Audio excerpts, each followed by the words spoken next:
to talk about three things. So first, about research priorities set by autistic adults and their allies, and then the state of computing research on adult autism. Then how can artificial intelligence, governance, and AI, which means artificial intelligence, ethics, frameworks, can help autistic people to influence the development of artificial intelligence that aligns with adult autism research priorities. Okay.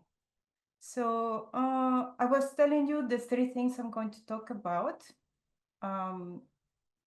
Then I was just about to start the first one, which is research priorities set by autistic adults and their allies. And I had a research question: what are the research priorities for adult autism as defined by autistic adults and their allies?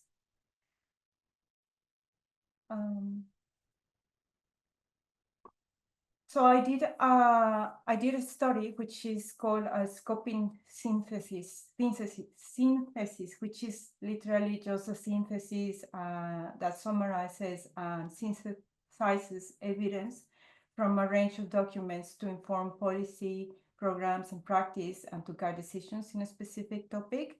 So I focus on identifying adult autism research priorities in documents like reports by non-governmental organizations. And at the time when I finished this was by April 2022, and I didn't set a limit, like I searched for anything before April at the time. And when I ended doing this synthesis, the countries represented in this synthesis are from United Kingdom, United States, Argentina, Kenya, Pakistan, Bangladesh, India, Canada, Australia, Belgium, Japan, South Africa, and Spain.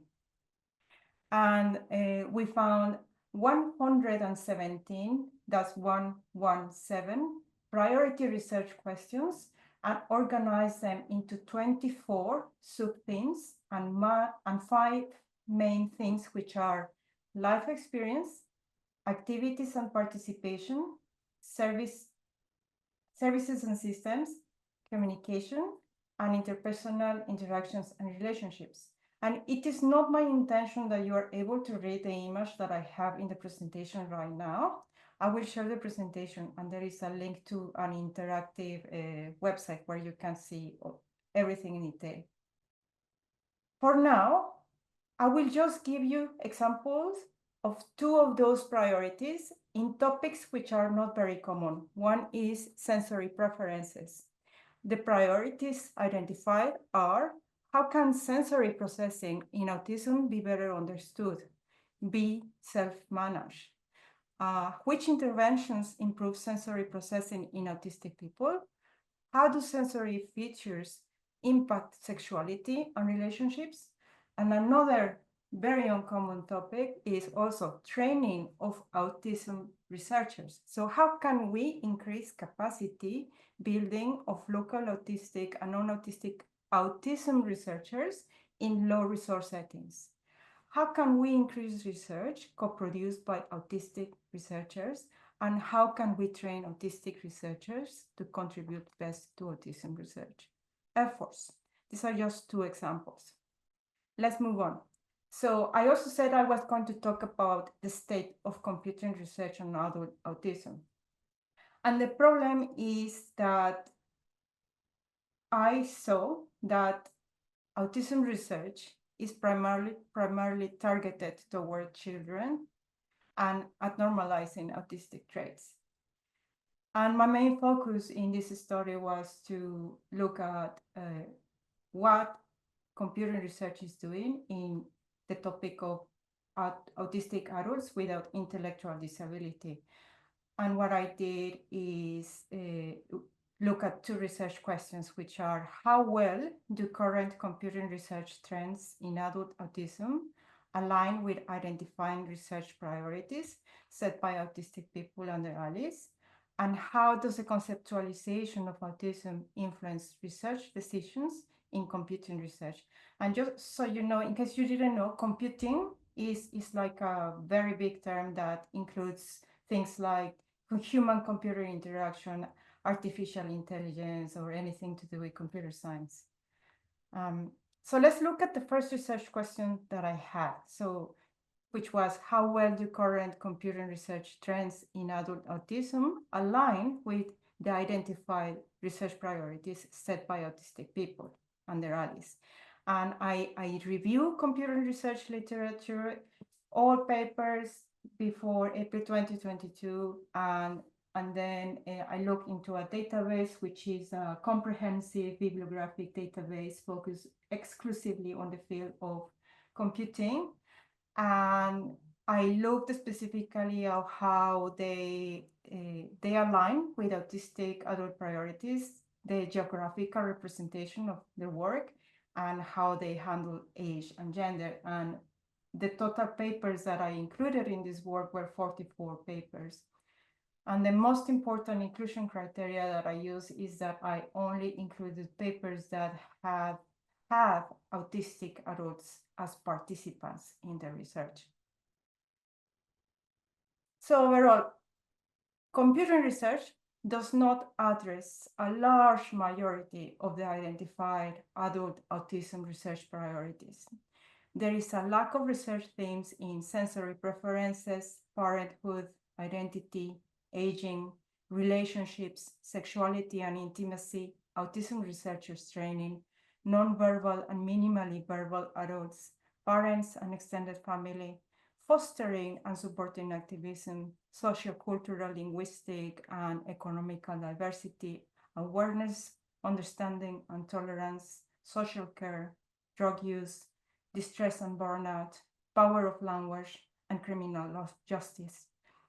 From 44 papers, 24 did not research at all any of the priorities set by autistic adults, and the rest of them, very few, looked at mental health, communication and language skills, diagnosis, lived experience, education, parents and extended family, service delivery, and employment.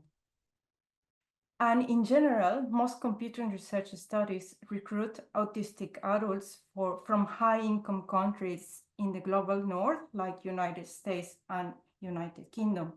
And no paper is representing people from the African region, Southeast Asia region, Eastern Mediterranean region.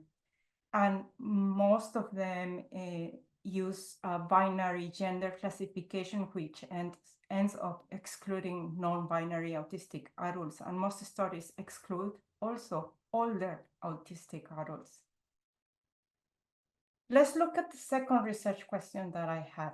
So how does the conceptualization of autism influence research decisions in computing? And here, conceptualization of autism refers to the definition of autism and what type of language they use when they talk about autism. Also, I look at the level of participation, ethics, the purpose of the technologies, and awareness of the double empathy problem.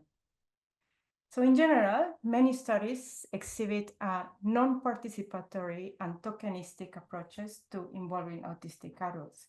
So for example, if there is a paper that is using tokenistic participation and is only informing, what that means is that autistic adults are involved, but used for obtaining information, and the final decisions and power is held by non-autistic researchers benefiting themselves, and there is no channel for feedback.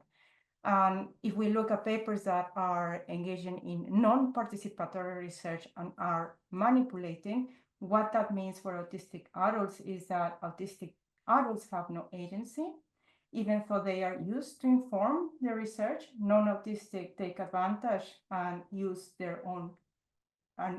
for their own benefit. And many of the papers that fall into the category of manipulation treat autistic adults as children.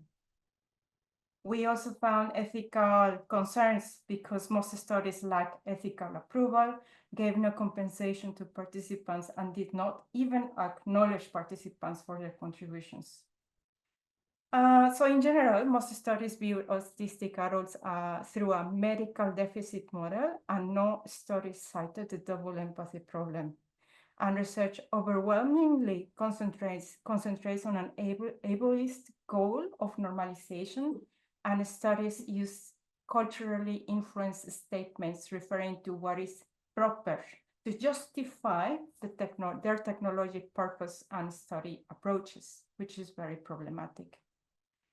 And at the end of this research, we gave 3 recommendations, but today I just want to focus on the first one, which is prioritize research aligned with autistic adults' needs. And how can artificial intelligence governance and AI ethics frameworks help autistic people to influence the development of AI that aligns with adult autism research priorities set by autistic people?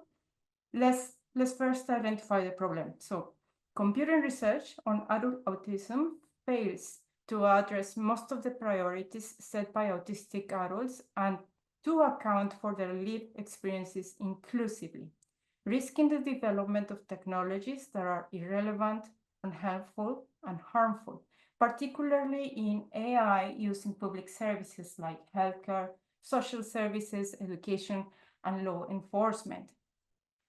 So if we look at the European Union AI Act, Article number 2, Section 6, there is a problem. It says that it doesn't apply to AI that is solely used for scientific research, that it doesn't cover activities related to researching, testing, or developing AI before it's made available to the public or put into use. And it doesn't apply to AI systems that are open source unless they are classified as high risk or prohibited due to their harmful nature. And I think this is a problem because it opens a door for the misuse of this research exemption, and it delays regulatory oversight. Think about this question. Is this a balance as claimed by the Act or a loophole for discriminatory AI to be developed by discriminatory researchers in autism with the research excuse and later be forced into market? Too late or too difficult for us to challenge or prove its harmful discrimination. Let's look at the same act, but now section Article 96. It mandates fundamental rights impact assessments. However, it is only applicable for high-risk systems deployed by public bodies or private entities providing public services, not for AI that is under research, like research that I just reported to you in the computing literature. So what we need to do is to pay particular attention to the potential for AI systems to exacerbate existing biases and inequalities that disproportionately affect people, even while they are under research.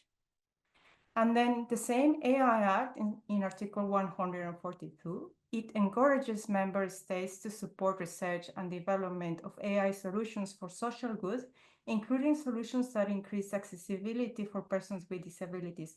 And we autistic people need to leverage this section of the Act to encourage funding of AI projects that addresses the research priorities of autistic adults.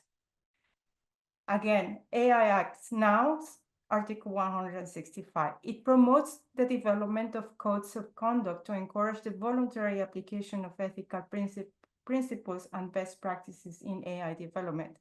So we need to co-design codes of conduct specifically focused on AI for autism because they could encourage AI applied to research priorities set by autistic adults and promote inclusive design principles and data governance practices that respect the rights and interests of autistic people. And this codes should be co-developed with us, autistic adults. Now, there is another very important recommendation set by the United Nations Educational, Scientific, and Cultural Organization, which is also called UNESCO, and is a recommendation on the AI ethics. In Section 51, it encourages research on the social and ethical implications of AI, including its impact on vulnerable groups. And we need to encourage research that focuses on understanding the specific needs and concerns of autistic people in relation to AI, citing this specific section of the UNESCO's recommendation on AI ethics. Now, I'm going to stop because I know I reached the 15 minutes, minus the technical issues we had in the beginning. As I said, I'm going to share this presentation A link to my paper, which is open access, will be there, and the other sources mentioned today.